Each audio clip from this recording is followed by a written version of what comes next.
name is Beth Hiley here for BoardGameGeek at Gen Con 2016. I'm sitting down with Brian Hank of Overworld Games, and you've brought us Exposed, which is your big game of this con. Yep, so this is our big release. In Exposed, you're a thief.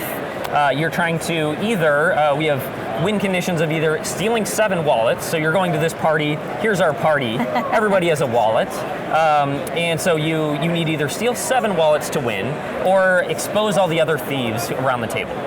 So those are the 2 ways. And so you're going to have one of these be your secret identity. So I'm the mayor. So where am I? I'm out here.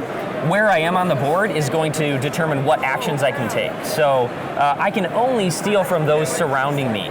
So if I steal from the lawyer here, I put it in my stash.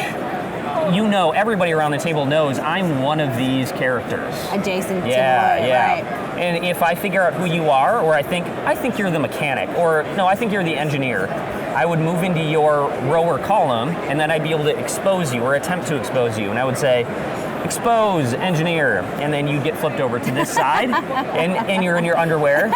So so then if you were the engineer, I would get a bonus. I would get extra wallets, and then you would be a little bit more limited. All the wallets that you steal would go in here. You can still win by getting to 7 wallets. Right, yeah. It's a little tougher now, and you can't win by being the last player unexposed.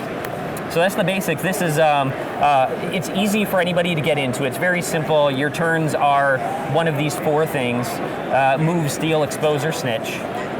So very easy in that way. But then there are easy marks out here too, where if you steal from these people, you get to do a special action. And here, I'm going to pull these out right in front and center here so we can read some of the text here. So you steal from the magician, immediately take the move action again. So get to do an extra move.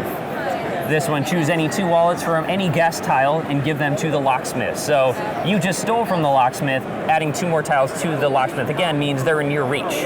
So you're next to it, so you can steal more. So you can use these strategically to kind of add another level of strategy. But easy for anybody to get into it. Quick games, 2-player game's going to be like 10 minutes, and then it goes up to 6 players. That could take maybe half an hour to get up that to 6 players. So I was going to say, that's a lot of game in a little box. Yeah, it is. $25. So there is a lot of game. This is just the board setup for 2 players. You add another row and column for 3 or 4. I was going to say, because there are a lot more tiles in here that we are not showing. And then another row and column for 5 to 6 players. So that's kind of how it expands and scales for more players. But that's the basics of Exposed. And do each one of these characters also have a corresponding card here that they could come up as an easy mark at some point? And I'm guessing each one with a unique power as well. Yes, and when you do steal from an easy mark, then you can flip them over to the Exposed side. Everybody now knows that's not a player. And so that helps you deduce who the players actually are. Right. Eliminating field down. Yeah. This is quite the party. It is, yes. It's a very dangerous party to go to. It's a very dangerous party to go to. Definitely not a party to go to before you come to Gen Con getting ready to buy games. Exactly. Well, Brian, thank you so much for bringing that. Is Exposed from Overworld Games.